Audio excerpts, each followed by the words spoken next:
things we say. Then you know that is Zulu. It's a blank. We haven't said anything. He says 4 things. The first time, it's a statement of appreciation. Bone of my bones and flesh of my flesh. He appreciates God.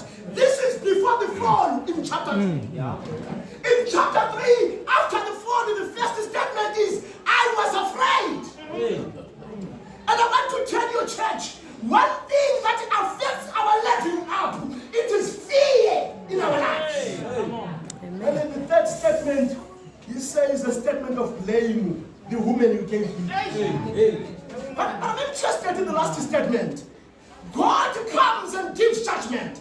Adam and Eve know that they have sinned, and the commandment my pastor said, the day you eat of it, you shall die. And the Bible says right after those words, Adam named his wife Eve and said, because she is the mother of all living, not dying.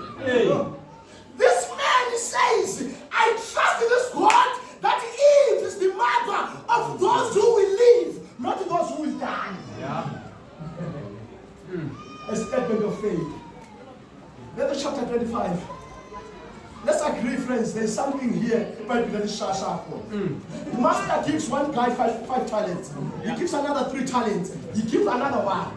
Go and read your Bible very well. Number 1, he never commanded them to go and trade. The Bible says he gave them and he went to a faraway country. But let me tell you, dear friends, the master expects you to be normal here. That whatever blessing he has given you, you work on it. I think second only hears me. I am saying, dear friends, the master never commanded them to go and trade. But when he comes, he judges them on assumption that they traded. Because he expects them to be normal. So the Bible says, he says to the one who had 5, he says, I've got 10.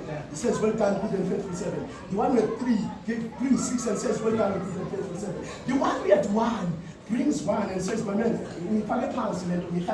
and here is what is yours, take it.